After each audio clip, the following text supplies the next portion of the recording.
Bismillahirrahmanirrahim. Assalamualaikum warahmatullahi wabarakatuh. Ya baik, alhamdulillahirrahmanirrahim. Sekarang adalah pertemuan kita untuk materi pentingnya hormat dan patuh kepada orang tua. Sebelumnya Ibu telah meng-share untuk kehadiran pada pembelajaran daring ini ya. Silahkan kalian isi daftar hadirnya di grup WhatsApp. Dan sebelum memulai pembelajaran kali ini, alangkah baiknya kita membaca doa bersama terlebih dahulu. Membaca doa, mulai. Amin amin ya rabbal alamin. Semoga setelah kita membaca doa bersama-sama, kegiatan kita semua dapat berjalan dengan lancar, terutama kegiatan pembelajaran kali ini. Selanjutnya, Ibu telah meng-share juga PowerPoint yang telah dikirim di grup. Nah, adapun yang nggak bisa mendownload PPT karena kendala kuota ataupun sinyal, kalian bisa buka buku paketnya. Oke baik anak-anak, buka ya halaman 128. Nah, tujuan pembelajaran kali ini yaitu menyajikan kaitan antara ketauhidan dalam beribadah dengan hormat dan patuh kepada orang tua dan guru sesuai Al-Quran Surat Al-Isra ayat 23 dan hadis yang terkait. Sebelum melanjut ke materi, minggu lalu yaitu membahas tentang hidup nyaman dengan berperilaku jujur. Nah, ada kaitannya nih dengan pentingnya hormat dan patuh kepada orang tua. Bahwa jujur itu harus kepada siapapun, terutama kepada orang tua. Karena itu merupakan salah satu perbuatan yang baik, yang menunjukkan bahwa kita itu menghormati orang tua dan patuh kepada perintahnya. Nah, di situ ada, di dalam buku paket itu ada kisah Uwais Al-Qarni. Dan di dalam PowerPoint juga itu ada video, tayangan video mengenai kisah Uwais Al-Qarni. Kita simak bareng-bareng ya. Kisah Uwais Al-Qarni, pemuda yang terkenal di langit. Kisah ini bercerita tentang seorang pemuda bernama Uwais Al-Qarni yang hidup pada zaman Nabi Muhammad SAW. Nama Al-Qarni yang disematkan padanya memiliki arti yang dalam bahasa Arab penghuni langit. Melalui kisah ini kita akan mengetahui siapakah sosok Uwais yang namanya sangat terkenal sampai ke langit. Ternyata hal ini terjadi karena ketaatan Uwais kepada ibunya. Uwais adalah seorang pemuda yang berasal dari negeri Yaman. Sejak lahir, ia memiliki penyakit sopak, timbul bercak-bercak putih di seluruh badan. Uwais adalah pemuda yang soleh dan giat bekerja. Sehari-hari ia mengembala domba milik para tetangga untuk memenuhi kebutuhan hidup. Uwais tinggal berdua dengan ibunya yang lumpuh dan buta. Walaupun hidup miskin, Uwais selalu bersyukur dan sangat menyayangi ibunya. Ia selalu berusaha memenuhi segala permintaan sang ibu. Uwais anakku, kemarilah sebentar nak. Baik ibu, apakah ada yang engkau butuhkan? Anakku sayang, mungkin hidup ibu sudah tak akan lama lagi. Ada satu keinginan ibu yang ingin sekali terwujud. Jangan berkata seperti itu ibu. Katakan padaku, apa permintaan ibu itu? Sebelum saat itu tiba, ibu ingin melaksanakan haji. Mendengar perkataan ibunya, Uwais hanya termenung sambil berpikir. Aku sangat ingin mewujudkan permintaan ibu. Mohon ibu bersabar sampai saat itu tiba. Aku akan mencari cara agar kita bisa pergi ke Mekah untuk melaksanakan ibadah haji. Oh, terima kasih nak. Ibu Uwais sangat bahagia dan memeluk Uwais sampai menangis. Ya Allah, bagaimana cara hamba membawa ibu hamba yang lumpuh dan buta untuk pergi ke Mekah? Sedangkan jarak dari Yaman ke Mekah sangat jauh, melewati padang pasir yang tandus. Biasanya orang-orang pergi ke sana menggunakan unta. Seekor domba pun aku tidak punya, apalagi unta. Uwais terus berpikir dan akhirnya menemukan suatu ide. Keesokan harinya, Uwais menemui pemilik domba dan membeli 1 ekor domba untuk dipelihara. Namun uangnya hanya cukup untuk membeli 1 ekor anak domba yang kecil. Setiap hari Uwais menggendong anak domba itu naik turun bukit. Orang-orang yang lewat tertawa melihat tingkah Uwais. Hei, coba lihat Uwais itu. Apa yang dilakukannya dengan anak domba itu? Dasar orang aneh. Uwais gila. Uwais sudah gila. Uwais tidak mendengarkan cemoohan dari orang-orang. Saat ini yang ada di pikirannya adalah ibunya. 8 tahun berlalu dan tibalah pada musim haji. Anak domba Uwais semakin bertambah besar.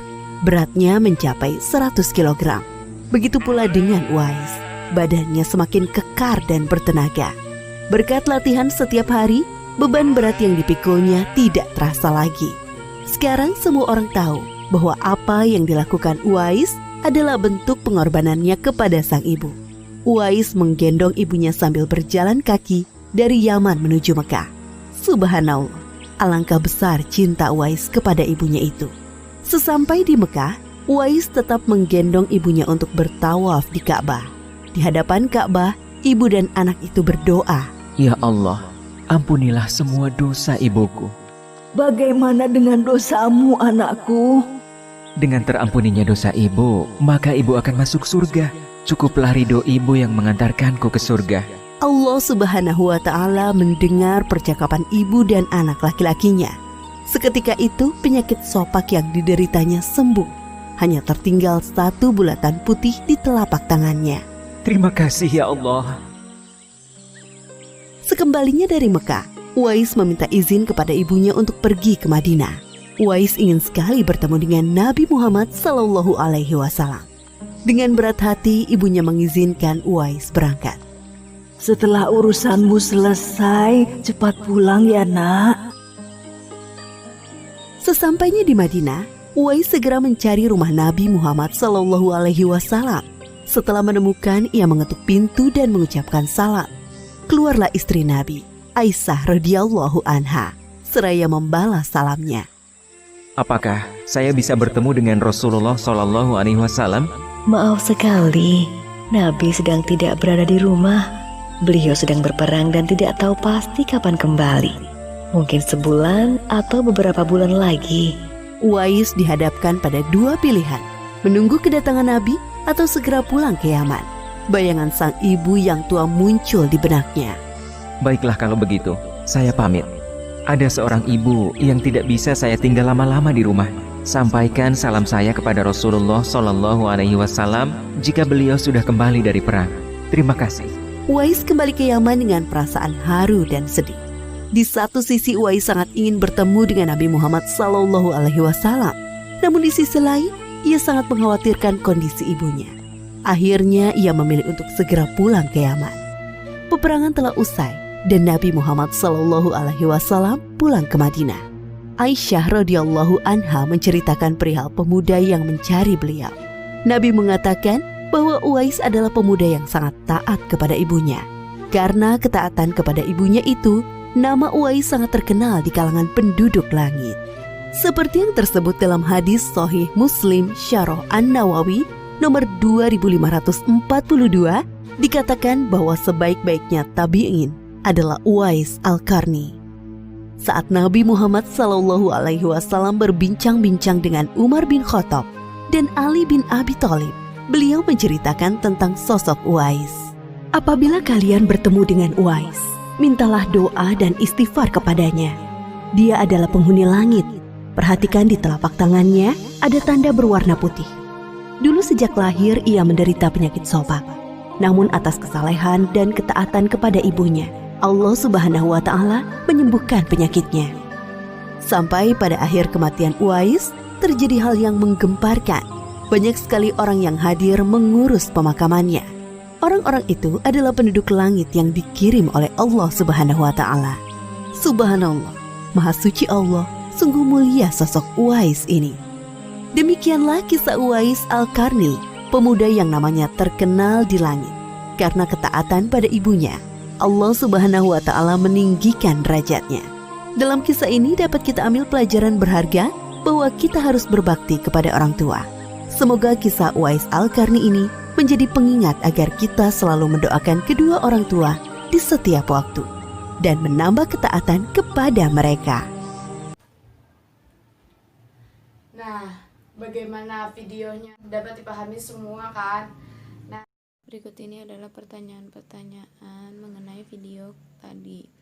Dan kalian jawab ya di buku tulis. Sangat penting seorang anak untuk meminta doa restu kepada orang tuanya. Di dalam surat Al-Isra ayat 23-24 itu di buku paket ada ya, berbunyi Bismillahirrahmanirrahim. Wa qada rabbuka alla ta'budu illa iyyahu wa bil walidayni ihsana. Imma yablughanna 'indaka al-kibar ahaduhuma aw kilahuma fala taqul lahuma uffin wa la tanharhuma wa qul lahuma qawlan karima. واخفض لهما جناح الذل من الرحمة وقل رب ارحمهما كما ربياني صغيرا. Nah baik, dari Al-Quran Surat Al-Isra ayat 23-24 ini, makna yang terkandungnya itu janganlah kita berbuat atau mengatakan berbuat kejelekan kepada kedua orang tua, termasuk membentak kedua orang tua kita.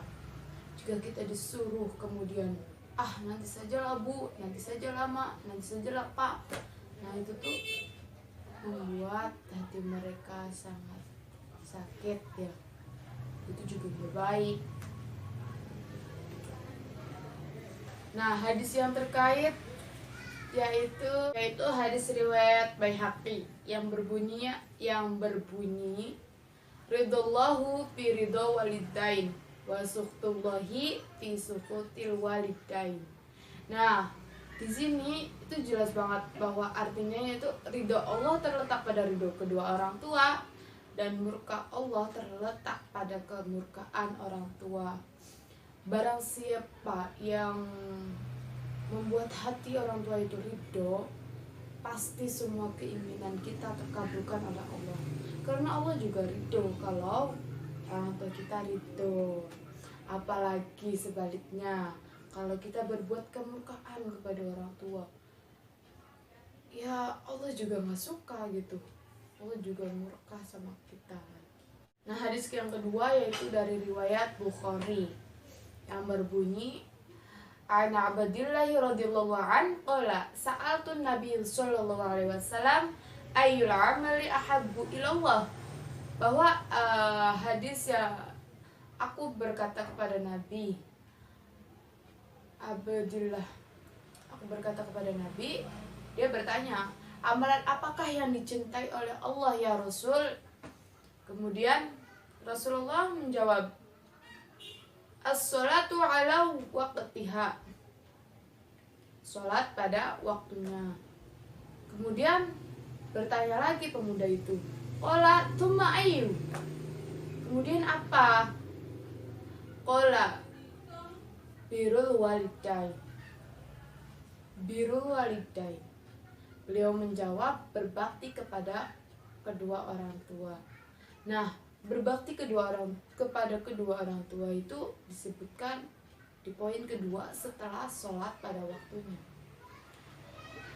yang termasuk amalan baik. Tsumma ayyu. Kemudian beliau menjawab, qala jihadu fi sabilillah, jihad di jalan Allah. Jihad di jalan Allah itu banyak ya.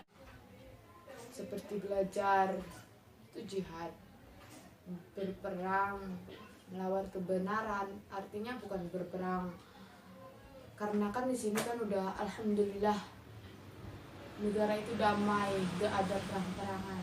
Jadi ya berperang di jalan Allah, bisa jadi itu mendamaikan antara kedua warga yang sedang bertikai. Itu juga jihad di jalan Allah. Nah, perlu ditegaskan kembali bahwa birrul walidain atau berbakti kepada orang tua tidak hanya sekedar berbuat baik atau ihsan saja, akan tetapi birrul walidain itu memiliki bakti. Bakti itu apa sih? Bakti itu pun bukanlah balasan serta jika dibandingkan dengan kebaikan yang telah diberikan orang tua. Namun setidaknya berbakti sudahlah dapat tergolong pelakunya sebagai orang yang bersyukur. Jadi itu berbakti itu, alhamdulillah saya bersyukur sekali punya orang tua yang selalu memberikan kita apa yang kita mau. Jadi kita harus turut patuh. Nah, Imam An-Nawawi juga menegaskan arti birrul walidain, yaitu berbuat baik terhadap kedua orang tua, bersikap kepada keduanya, melakukan berbagai hal yang membuat mereka bergembira, serta berbuat baik kepada teman-teman mereka. Jadi berbuat baik, berbakti kepada orang tua itu bukan hanya berbuat baik kepada orang tua, tetapi juga berbuat baik kepada teman-teman mereka, yaitu kepada orang-orang yang lebih tua dari kita, teman-teman ibu kita, teman-teman bapak kita. Itu harus selalu berbuat baik. Nah, Imam Az-Zabi itu menjelaskan birrul walidain atau berbakti kepada orang tua itu dapat direalisasikan dengan 3 bentuk kewajiban. Yang pertama, menaati segala perintah orang tua kecuali dalam berbuat maksiat. Nah, kita harus patuh kepada orang tua, menaati segala perintahnya, tapi kecuali perbuatan maksiat. Jika kita disuruh berbuat maksiat, itu wajib hukumnya untuk menolak perintah tersebut. Yang kedua, yaitu menjaga amanah harta yang dititipkan orang tua atau diberikan oleh orang tua. Jadi kita harus menjaga amanah orang tua, ya, terutama harta yang dititipkan orang tua. Contohnya harta yang dititipkan orang tua itu seperti uang jajan sekolah, itu juga termasuknya harta dari orang tua yang dititipkan kepada kita untuk dilakukan atau untuk digunakan dengan sebaik-baiknya. Yang ketiga, itu membantu atau menolong orang tua bila mereka membutuhkan. Yaitu wajib banget hukumnya untuk menolong dan membantu kedua orang tua kita kalau mereka itu sedang membutuhkan kita. Nah, tentu saja kewajiban kita untuk berbakti kedua orang tua dan guru bukan tanpa alasan. Penjelasan yang barusan merupakan alasan betapa pentingnya kita berbakti kepada orang tua dan guru. Apa sih hikmah yang dapat diambil dari pertemuan kali ini? Yang pertama, itu berbakti kepada orang tua merupakan amal yang paling utama. Karena sudah disebutkan dalam hadis sebelumnya bahwa birrul walidain itu disebutkan yang nomor 2, yang kedua setelah sholat tepat waktu, awal waktu ya. Nah, yang kedua, hikmah yang terkandung itu apabila orang tua kita ridho atas perbuatan kita, Allah pun ridho, Allah pun suka gitu. Jadi kalau orang tua suka atas prestasi kita, jadi Allah juga lebih suka gitu.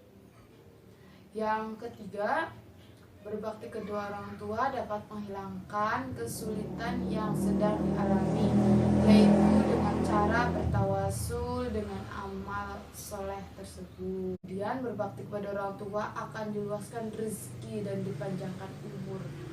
Masya Allah ya, udah banyak sekali kehidupan nyata yang mencerminkan bahwa seorang yang berbuat baik kepada orang tua, ridho kepada orang tua, berbakti kepada orang tua, itu rezekinya sangat luas, umurnya pun berkah gitu. Selanjutnya itu berbakti kepada orang tua dapat menjadikan kita dimasukkan ke jannah surga. Jadi itu berbakti kepada orang tua itu jalannya menuju surga juga. Jadi ya itulah alasan-alasan untuk kita berbuat baik, berbakti kepada orang tua kita dan guru kita ya. Mari kita mendoakan semoga kedua orang tua kita dan guru-guru kita itu sehat, panjang umur, dan selalu diridhoi oleh Allah. Mari kita buat kesimpulan. Coba berikan kesimpulannya ya. Mangga. Ya baik, terima kasih. Kesimpulannya itu sangat jelas banget ya. Pentingnya seorang anak untuk meminta doa restu kedua orang tuanya pada setiap keinginan dan kegiatan karena restu Allah disebabkan restu orang tua. Jadi kalau kita mau ujian nih, ujian sekolah, kita harus meminta restu, meminta izin, minta doa, sungkem kepada orang tua agar Allah itu juga ridho, memudahkan ujian kita, memudahkan segala kegiatan kita ya. Bagi seorang anak mau melakukan atau menginginkan sesuatu, mencari ilmu, mendapatkan pekerjaan dan lain sebagainya, yang paling penting adalah minta restu kedua orang tua. Dalam hadis karena telah disebutkan bahwa ridhollahi fi ridho walidain wa sukhutullahi fi sukhutul walidain. Oke baik, terima kasih ya. Pertemuan selanjutnya itu akan membahas materi bagian B di buku paket ya. Ada judulnya itu hormat dan patuh kepada guru, yang ada di dalam halaman 133. Kenapa hormat dan patuh juga harus diterapkan kepada guru? Karena guru adalah orang yang mengajarkan kita dengan berbagai ilmu pengetahuan dan mendidik kita sehingga menjadi orang yang mengerti dan dewasa. Walau bagaimana tingginya pangkat atau kedudukan seseorang, dia adalah bekas seorang pelajar yang tetap berhutang budi kepada gurunya yang pernah mendidik pada masa lalu atau masa dahulu ya. Jadi pentingnya hormat dan patuh kepada orang tua dan juga guru. Alhamdulillah, terima kasih untuk pertemuan kali ini. Mari kita membaca doa bersama-sama. Bismillahirrahmanirrahim. Subhanaka Allahumma wa bihamdika asyhadu an la ilaha illa anta astaghfiruka wa atubu ilaik. Semoga pertemuan kali ini kalian semua ridho dengan apa yang disampaikan oleh ibu, dan Allah juga mengampuni kesalahan-kesalahan yang terucap atau yang dilakukan oleh ibu, dan semoga kalian juga memaafkannya ya. Oke baik, terima kasih atas perhatiannya. Wassalamualaikum warahmatullahi wabarakatuh.